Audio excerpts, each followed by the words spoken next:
hijo biológico de un veterano de la Fuerza Aérea, a quien nunca conoció, y de Louise Cowell, vivió sus primeros 4 años en casa de sus abuelos maternos. Tiempo en el que creyó que sus abuelos eran sus padres y que su madre era su hermana mayor. En 1950, Ted y su madre se mudaron a Tacoma, Washington, con otros familiares.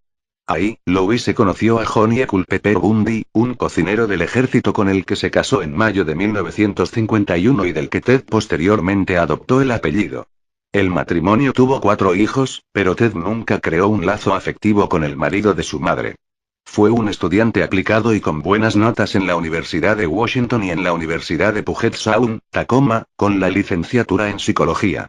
Trabajó en varios lugares sin durar mucho tiempo en ellos. Durante la primavera de 1967, se enamoró de Stephanie Brooks, una hermosa e inteligente joven de familia acomodada. Stephanie fue el sueño hecho realidad de Bundy, pero 2 años después ella se graduó en psicología y finalizó la relación por considerar que su pareja era indiscreta y carecía de objetivos claros en la vida. Bundy nunca superó la ruptura y se obsesionó con Stephanie manteniendo contacto a través de cartas para, así, intentar reconquistarla. Abandonó los estudios durante un tiempo y después regresó a la Universidad de Washington para matricularse en Derecho. Fue considerado un estudiante brillante y estimado entre sus profesores. Paralelamente inició una relación de 5 años con Meg Anders, su nombre real Elizabeth Kloepfer, quien era divorciada y tenía una hija pequeña. Sin embargo, Meg desconocía que su novio había estado saliendo con una chica de California con la que seguía escribiéndose cartas. Durante 1969-1972 todo fue bien. Envió solicitudes de admisión a escuelas de derecho y estuvo involucrado en actividades comunitarias.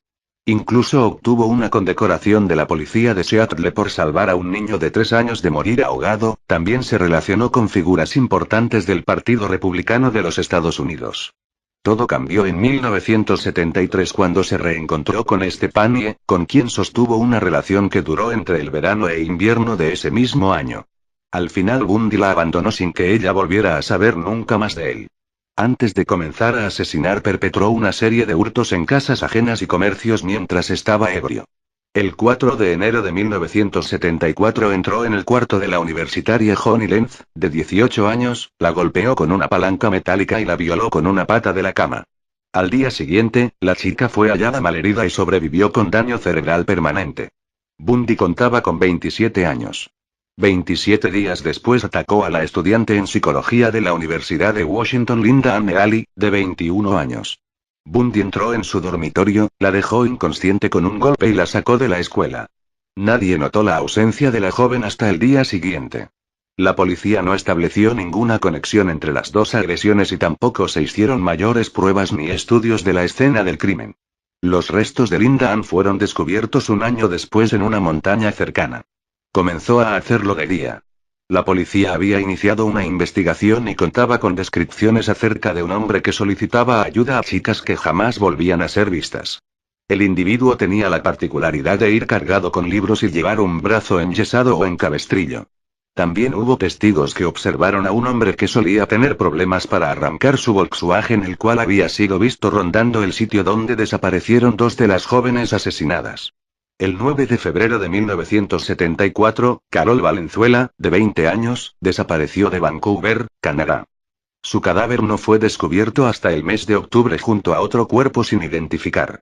El 11 de febrero de 1974, desapareció Nancy Wilcox, de 16 años. Su cuerpo nunca fue hallado. El 12 de marzo de 1974 Donna Mason, de 19 años, fue vista por última vez mientras iba a un concierto de jazz del campus. El 17 de abril, Susan Ramcour, de 18 años, caminaba por los jardines del Central Washington State College cuando desapareció. Un mes más tarde desapareció Roberta Parks, de 20 años, quien había quedado con unas amigas para tomar café, nunca llegó. Parks se encontró con un hombre aparentemente lesionado que le pidió ayuda para subir unas cosas a su auto. Jamás fue vista de nuevo. El 1 de junio de 1974, Brenda Ball, de 22 años, salió de la taberna Flame en Burien, Washington, después de comentar a sus amigos que iba a buscar a alguien que la llevara a Sun City, California. La última vez que la vieron estaba hablando con un hombre con el brazo en un cabestrillo. 19 días más tarde se descubrió que Brenda nunca llegó a su destino. El 11 de junio de 1974 Georgan Hawkins, de 18 años, perteneciente a la fraternidad Kappa Alpha Theta de Seattle, desapareció después de despedirse de su novio e ir a buscar unos libros para un examen de castellano. Su compañera de habitación y la encargada del dormitorio reportaron su desaparición a la mañana siguiente. El 14 de julio, la universitaria Janice O dejó una nota a su compañera de habitación avisándole que se iba en bicicleta al parque Lake Sammamish. Allí se le vio conversar con un hombre que tenía el brazo enyesado y le pedía ayuda para cargar libros en su auto. Días después volvió al mismo parque y secuestró a Denise Neslun, la cual pasaba el día con su novio y amigos. Los restos de Janice y Denise fueron encontrados en agosto de 1974 en el mismo lago Sammamish. Bundy despistaba a la policía porque sabía cómo alterar su aspecto físico. Se cambiaba el peinado, se dejaba crecer barba y bigote o se los afeitaba. También cambió de residencia y se mudó a Mid-Valley, Utah, donde el 30 de agosto de 1974 se matriculó como estudiante en la Facultad de Leyes en la Universidad de Utah. El 18 de octubre de 1974 asesinó a Melissa Smith, la hija del sheriff local. La secuestró mientras ella iba a pasar la noche en casa de una amiga. Su cadáver fue encontrado 9 días después en Summit Park. El 30 de octubre desapareció Laura Aimee, de 17 años, cuando volvía de una fiesta de Halloween. Su cadáver fue encontrado en los montes Wasatch mostrando signos de haber sido golpeada en la cabeza con una cuña de metal y violada. La policía inició una investigación y descubrió similitudes en el modus operandi con algunos asesinatos ocurridos en Washington. Entre ambas comisarías elaboraron un retrato hablado del posible aspecto que tendría el asesino. Bundy cometió su primer error el 8 de noviembre de 1974, cuando se acercó a Carol Daronch en el Fashion Place Mall en Murray, Utah. Haciéndose pasar por un oficial de policía le informó que habían intentado robar su coche. Daronch subió al auto de Bundy bajo la creencia errónea de que iban a una comisaría para presentar un indieme. Después de detener abruptamente el coche, Bundy sacó una pistola y le esposó una muñeca. Ella luchó y consiguió apartarse antes de que Bundy pudiera fijar el otro extremo de las esposas. Ella lo golpeó en la cara y salió corriendo. Consiguió que un motorista que pasaba la llevara a la policía. En la comisaría, Carol narró lo sucedido y así se obtuvo la descripción del hombre, del vehículo y el tipo de sangre del atacante. Esa misma noche, 8 de noviembre, Debbie Kent, de 17 años, desapareció del aparcamiento del Instituto Viewmont, donde había acudido junto a sus padres a ver una obra de teatro. Los familiares preocupados por la tardanza de Debbie llamaron a la policía que tras una búsqueda por el estacionamiento encontraron la llave de un par de esposas. La llave pertenecía a las esposas con las que, horas antes, se había presentado Carol Daronch en la estación de policía. La directora de la obra de teatro, Jean Graham, declaró que durante la actuación un hombre de aspecto parecido al del sospechoso le había solicitado que lo acompañara al aparcamiento para identificar un vehículo, pero ella se había negado porque estaba ocupada con la obra. Casi un mes después de ocurridos los hechos, un hombre llamó a la policía para informar de que la noche de la desaparición de Debbie había visto salir precipitadamente un Volkswagen de color claro del estacionamiento de la escuela. El 12 de enero de 1975, Karin Campbell, de 23 años, acompañó a su prometido, el Dr. Raymond Gadowski, a un seminario en Aspen, Colorado. Mientras descansaban en el salón del hotel, ella regresó a la habitación para buscar una revista. El Dr. Gadowski y sus hijos decidieron ir a buscarla al ver que no regresaba, pero no la encontraron. A media mañana se dio parte a la policía de su desaparición. Un mes después un trabajador encontró el cadáver de Karin en un banco de nieve a varios kilómetros del hotel. Había sido violada y brutalmente golpeada. No se encontró evidencia alguna del atacante. El 1 de marzo de 1975 fue descubierto un cráneo en una zona boscosa de las montañas Taylor. Pertenecía a Brenda Ball. La policía realizó una amplia búsqueda por los alrededores y 3 días después encontraron partes de los cuerpos de Linda Ealy, Susan Ramcourt y Roberta Parks. Posteriormente se hallaron otros restos que fueron identificados como pertenecientes a Donna Mason. El descubrimiento de algunas de las víctimas no detuvo a Bundy. El 15 de marzo de ese mismo año secuestró a Julia Cunningham, de 26 años, cuando se dirigía a una taberna en Vail, Colorado. Su cuerpo no ha sido hallado. El 6 de abril de 1975, tras discutir con su marido, Denise Oliverson, de 25 años, decidió ir a visitar a sus padres en Grand Junction, Colorado. Denise no regresó aquella tarde, pero tampoco llegó a casa de sus padres. Desapareció y su cuerpo aún no ha sido encontrado. 9 días más tarde, Melanie Coley, de 18 años, desapareció cuando regresaba del instituto. Un trabajador de caminos descubrió su cadáver el 23 de abril. La chica había sido golpeada con una barra, sus manos atadas a la espalda mientras una funda de almohada estaba fuertemente anudada alrededor de su cuello. El 1 de julio de 1975, Shelley Robertson, de 24 años, decidió viajar por el país practicando autostop. Sus amigos no se preocuparon demasiado cuando pasaron varios días sin verla. Hubo testigos que la vieron en una gasolinera hablando con un hombre que conducía un viejo camión. El 21 de agosto su cadáver fue descubierto por 2 estudiantes en el pozo de una mina cercana a Georgetown, Colorado. Debido al retrato hablado del asesino, una amiga cercana de Meg Anders lo reconoció como Ted Bundy. Meg Anders también llamó de manera anónima a la policía sugiriendo que su novio podría tener algo que ver con las muertes. A pesar de que se facilitaron fotos recientes de Bundy a la policía, los testigos fallaron al hacer la correspondiente identificación. La policía desechó esa pista para enfocarse en otros informes. La atención hacia Ted Bundy se disipó hasta algunos años más tarde. Bundy adoptó la estrategia de trasladarse de un estado a otro para evitar que la policía descubriera sus patrones. Con el pasar del tiempo sus ataques se volvieron cada vez más erráticos y temerarios. Algunas de sus víctimas se convirtieron en testigos, lo que más tarde harían posible el enjuiciamiento de Bundy.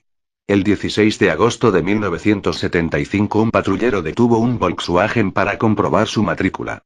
El sospechoso se dio a la fuga siendo detenido poco después. En el auto se encontró una palanca de metal, esposas, cinta y otros objetos que dieron inicio a una investigación a gran escala en torno a un hombre. Theodore Robert Bundy.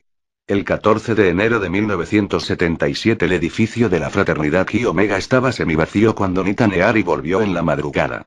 Le extrañó que la puerta estuviera abierta y decidió esconderse. Vio salir del edificio a un hombre con una gorra azul y una carpeta envuelta en un trapo. Creyendo que habían asaltado la fraternidad fue en busca de su compañera Karen Chandler, a la que encontró tambaleándose por el pasillo herida gravemente. Kathy Kleiner fue hallada con vida, aunque malherida, en su cuarto. La policía encontró el cadáver de Lisa Levy, la cual había sido golpeada en la cabeza, y brutalmente violada. También estaba el cadáver de Margaret Bowman, estrangulada mientras dormía con un golpe en la cabeza que le destrozó el cráneo. El resto de las chicas no pudieron aportar más pistas salvo el testimonio de Nita Neary. No lejos de allí, Bundy atacó a Cheryl Thomas que sobrevivió a una paliza brutal. Su cráneo fue fracturado en 5 lugares, la mandíbula rota, y un hombro dislocado.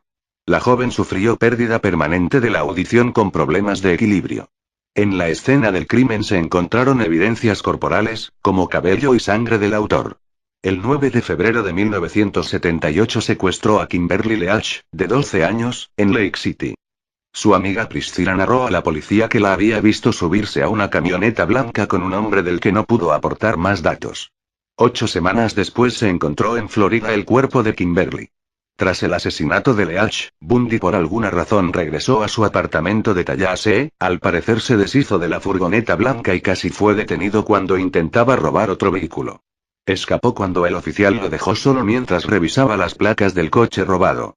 De regreso a su apartamento limpió el lugar de huellas, robó un VW y finalmente dejó Tallahassee. Después de algunos encontronazos con los empleados del hotel en relación con sus tarjetas de crédito, eran robadas y habían sido denunciadas, Bundy terminó en Pensacola, Florida, donde las placas del auto robado fueron reconocidas por un oficial de patrulla que lo detuvo. Después de una corta persecución y de una breve lucha fue detenido de nuevo. Nada fue fácil con Bundy y su ejecución no sería diferente.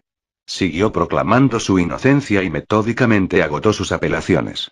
Representándose a sí mismo obtuvo numerosos retrasos a la ejecución, la primera siendo el 4 de marzo de 1986, incluyendo unos 15 minutos antes de la hora programada para morir el 2 de julio de 1986, y otro el 18 de noviembre a tan solo 7 horas de la ejecución.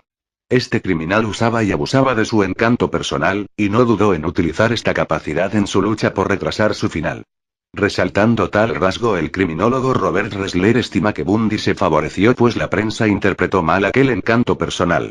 Señala que, al contrario de la imagen que de él brindaban los medios de difusión, este delincuente no era el Rodolfo Valentino de los asesinos en serie, sino un hombre brutal, sádico y pervertido. Buscando aplazar el cumplimiento de su sentencia, le confesó al Dr. Bob Keppel, jefe de investigadores del Departamento de Justicia de Washington, con quien había colaborado tiempo atrás en la búsqueda de Gary Ridgway, asesino en serie conocido como The Green River Killer, algunos de los lugares en donde guardaba los restos de unas cuantas de sus víctimas. En su casa fueron descubiertas algunas de las cabezas de sus víctimas. La conducta de Bundy fue catalogada como perversión y compulsión necrofílica. El 17 de enero de 1989, obtuvo la fecha definitiva. Iba a ser ejecutado una semana después. Bundy no había terminado su lucha para evitar la muerte y trató de mantener sus confesiones como cebo para, así, obtener más tiempo. Él y sus abogados pidieron una prórroga de 3 años para que confesara los demás asesinatos. También trató de coaccionar a los familiares de sus víctimas para que solicitaran a la corte que le otorgaran más tiempo para poder confesar. A pesar de no conocerse el paradero de muchas de las víctimas, todas las familias se negaron. Mientras permaneció encerrado, trató de diferir al máximo la fecha de su ejecución y pretendió haber perpetrado más cantidad de asesinatos, inventando detalles y proporcionando datos inconexos para así ganar tiempo con las reconstrucciones y búsquedas. Llegó al colmo de proponer ayudar a las autoridades a detener a otros asesinos en serie, aprovechando que por aquel entonces hacía estragos el llamado caso de los crímenes del Río Verde, otra secuencia de muertes violentas que tuvo por objeto a prostitutas. Considerando esta actitud, aquellos que estudiaron la personalidad delictiva de este homicida serial destacaron que se trataba de un mentiroso compulsivo que tuvo la osadía, una vez cercana la hora de su ejecución, de tratar de demorar el momento de la misma, intentando engatusar a la policía y al FBI, prometiendo la confesión de todos los crímenes que había cometido. Bundy celebró una maratón de entrevistas y confesiones durante sus últimos días, aunque nunca estuvo dispuesto a admitir todo, especialmente los asesinatos de algunas de las víctimas más jóvenes. En su último día llamó a su madre y rechazó su última comida. Fue electrocutado el 24 de enero de 1989 y declarado muerto a las 7:16 de la mañana.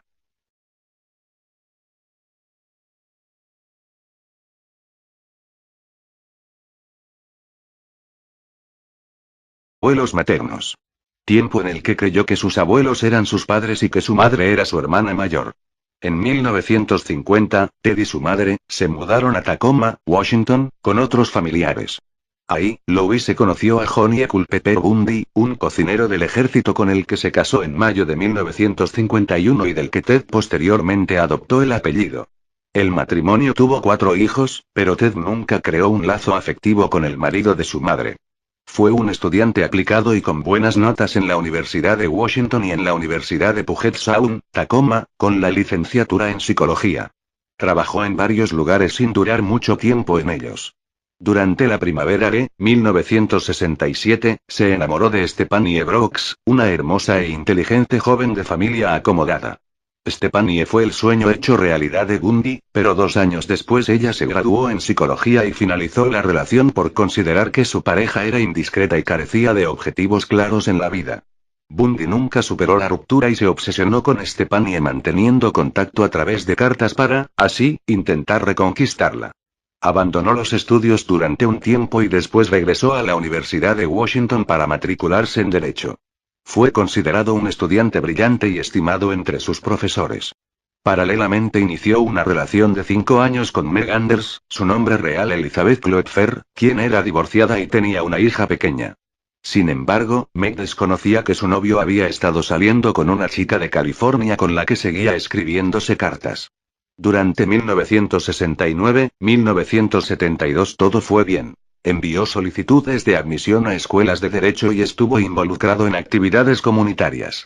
Incluso obtuvo una condecoración de la policía de Seattle por salvar a un niño de 3 años de morir ahogado. También se relacionó con figuras importantes del Partido Republicano de los Estados Unidos.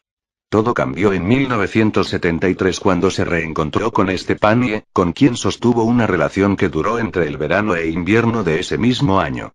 Al final Bundy la abandonó sin que ella volviera a saber nunca más de él.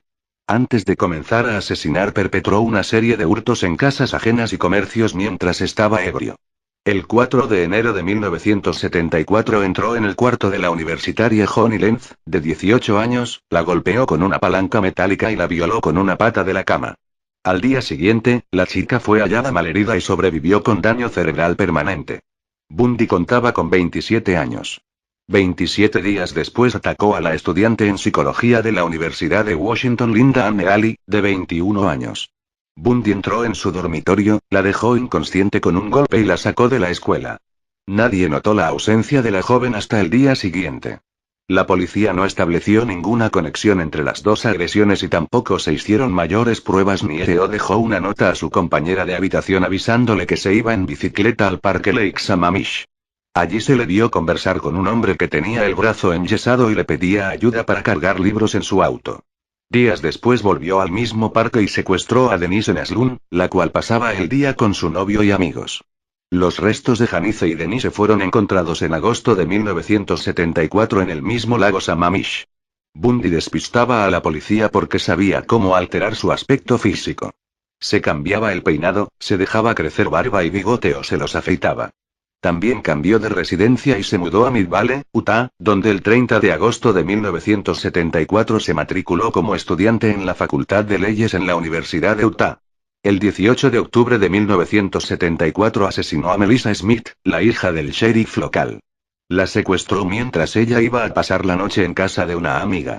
Su cadáver fue encontrado 9 días después en Summit Park. El 30 de octubre desapareció Laura Aimee, de 17 años, cuando volvía de una fiesta de Halloween. Su cadáver fue encontrado en los montes Wasatch mostrando signos de haber sido golpeada en la cabeza con una cuña de metal y violada. La policía inició una investigación y descubrió similitudes en el modus operandi con algunos asesinatos ocurridos en Washington. Entre ambas comisarías elaboraron un retrato hablado del posible aspecto que tendría el asesino. Bundy cometió su primer error el 8 de noviembre de 1974, cuando se acercó a Carol Daronch en el Fashion Place Mall en Murray, Utah. Haciéndose pasar por un oficial de policía le informó que habían intentado robar su coche. Daronch subió al auto de Bundy bajo la creencia errónea de que iban a una comisaría para presentar un informe. Después de detener abruptamente el coche, Bundy sacó una pistola y le esposó una muñeca. Ella luchó y consiguió apartarse antes de que Bundy pudiera fijar el otro extremo de las esposas. Ella lo golpeó en la cara y salió corriendo. Consiguió que un motorista que pasaba la llevara a la policía. En la comisaría, Carol narró lo sucedido y así se obtuvo la descripción del hombre, del vehículo y el tipo de sangre del atacante. Esa misma noche, 8 de noviembre, Debbie Kent, de 17 años, desapareció del aparcamiento del Instituto Viewmont, donde había acudido junto a sus padres a ver una obra de teatro. Los familiares preocupados por la tardanza de Debbie llamaron a la policía que tras una búsqueda por el estacionamiento encontraron la llave de un par de esposas. La llave pertenecía a las esposas con las que, horas antes, se había presentado Carol Daronch en la estación de policía. La directora de la obra de teatro, Jean Graham, declaró que durante la actuación un hombre de aspecto parecido al del sospechoso le había solicitado que lo acompañara al aparcamiento para identificar un vehículo, pero ella se había negado porque estaba ocupada con la obra. Casi un mes después de ocurridos los hechos, un hombre llamó a la policía para informar de que la noche de la desaparición, varios kilómetros del hotel, había sido violada y brutalmente golpeada. No se encontró evidencia alguna del atacante. El 1 de marzo de 1975 fue descubierto un cráneo en una zona boscosa de las montañas Taylor. Pertenecía a Brenda Ball. La policía realizó una amplia búsqueda por los alrededores y 3 días después encontraron partes de los cuerpos de Linda Alley, Susan Ramcourt y Roberta Parks. Posteriormente se hallaron otros restos que fueron identificados como pertenecientes a Donna Mason. El descubrimiento de algunas de las víctimas no detuvo a Bundy. El 15 de marzo de ese mismo año secuestró a Julia Cunningham, de 26 años, cuando se dirigía a una taberna en Vail, Colorado. Su cuerpo no ha sido hallado. El 6 de abril de 1975, tras discutir con su marido, Denise Oliverson, de 25 años, decidió ir a visitar a sus padres en Grand Junction, Colorado. Denise no regresó aquella tarde, pero tampoco llegó a casa de sus padres. Desapareció y su cuerpo aún no ha sido encontrado. 9 días más tarde, Melanie Coley, de 18 años, desapareció cuando regresaba del instituto. Un trabajador de caminos descubrió su cadáver el 23 de abril. La chica había sido golpeada con una barra, sus manos atadas a la espalda mientras una funda de almohada estaba fuertemente anudada alrededor de su cuello. El 1 de julio de 1975, Shelley Robertson, de 24 años, decidió viajar por el país practicando autostop. Sus amigos no se preocuparon demasiado cuando pasaron varios días sin verla. Hubo testigos que la vieron en una gasolinera hablando con un hombre que conducía un viejo camión. El 21 de agosto su cadáver fue descubierto por dos estudiantes en el pozo de una mina cercana a Georgetown, Colorado. Debido al retrato hablado del asesino, una amiga cercana de Meg Anders lo reconoció como Ted Bundy.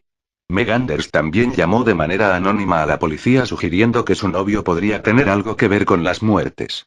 A pesar de que se facilitaron fotos recientes de Bundy a la policía, los testigos fallaron al hacer la correspondiente identificación. La policía desechó esa pista para enfocarse en otros informes. La atención hacia Ted Bundy se disipó hasta algunos años más tarde. Bundy adoptó la estrategia de trasladarse de un estado a otro para evitar que la policía descubriera sus patrones. Con el pasar del tiempo sus ataques se volvieron cada vez más erráticos y temerarios. Algunas de sus víctimas se convirtieron en testigos, lo que más tarde harían posible el enjuiciamiento de Bundy. El 16 de agosto de 1975 un patrullero detuvo un Volkswagen para comprobar su matrícula. El sospechoso se dio a la fuga siendo detenido poco después. En el auto se encontró una palanca de metal, esposas, cinta y otros objetos que dieron inicio a una investigación a gran escala en torno a un hombre. Theodore Robert Bundy. El 14 de enero de 1977 el edificio y a la policía, los testigos fallaron al hacer la correspondiente identificación. La policía desechó esa pista para enfocarse en otros informes. La atención hacia Ted Bundy se disipó hasta algunos años más tarde. Bundy adoptó la estrategia de trasladarse de un estado a otro para evitar que la policía descubriera sus patrones. Con el pasar del tiempo sus ataques se volvieron cada vez más erráticos y temerarios. Algunas de sus víctimas se convirtieron en testigos, lo que más tarde harían posible el enjuiciamiento de Bundy. El 16 de agosto de 1975 un patrullero detuvo un Volkswagen para comprobar su matrícula. El sospechoso se dio a la fuga siendo detenido poco después. En el auto se encontró una palanca de metal, esposas, cinta y otros objetos que dieron inicio a una investigación a gran escala en torno a un hombre. Theodore Robert Bundy. El 14 de enero de 1977 el edificio de la fraternidad Chi Omega estaba semivacío cuando Nita Neary volvió en la madrugada. Le extrañó que la puerta estuviera abierta y decidió esconderse. Vio salir del edificio a un hombre con una gorra azul y una carpeta envuelta en un trapo. Creyendo que habían asaltado la fraternidad fue en busca de su compañera Karen Chandler, a la que encontró tambaleándose por el pasillo herida gravemente. Kathy Kleiner fue hallada con vida, aunque malherida, en su cuarto. La policía encontró el cadáver de Lisa Levy, la cual había sido golpeada en la cabeza, y brutalmente violada. También estaba el cadáver de Margaret Bowman, estrangulada mientras dormía con un golpe en la cabeza que le destrozó el cráneo. El resto de las chicas no pudieron aportar más pistas salvo el testimonio de Nita Neary. No lejos de allí, Bundy atacó a Cheryl Thomas que sobrevivió a una paliza brutal. Su cráneo fue fracturado en 5 lugares, la mandíbula rota, y un hombro dislocado. La joven sufrió pérdida permanente de la audición con problemas de equilibrio. En la escena del crimen se encontraron evidencias corporales, como cabello y sangre del autor. El 9 de febrero de 1978 secuestró a Kimberly Leach, de 12 años, en Lake City. Su amiga Priscilla narró a la policía que la había visto subirse a una camioneta blanca con un hombre del que no pudo aportar más datos. 8 semanas después se encontró en Florida el cuerpo de Kimberly. Tras el asesinato de Leach, Bundy por alguna razón regresó a su apartamento de Tallahassee, al parecer se deshizo de la furgoneta blanca y casi fue detenido cuando intentaba robar otro vehículo.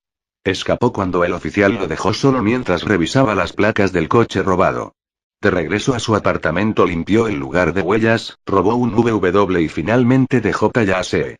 Después de algunos encontronazos con los empleados del hotel en relación con sus tarjetas de crédito, eran robadas y habían sido denunciadas, Bundy terminó en Pensacola, Florida, donde las placas del auto robado fueron reconocidas por un oficial de patrulla que lo detuvo, después de una corta persecución y de una breve lucha de la joven hasta el día siguiente.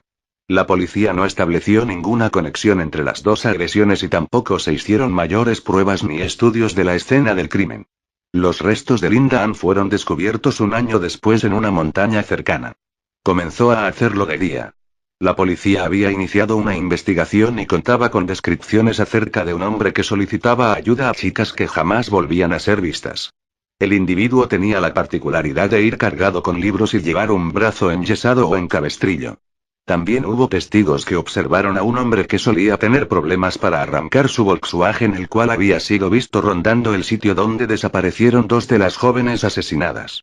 El 9 de febrero de 1974, Carol Valenzuela, de 20 años, desapareció de Vancouver, Canadá. Su cadáver no fue descubierto hasta el mes de octubre junto a otro cuerpo sin identificar.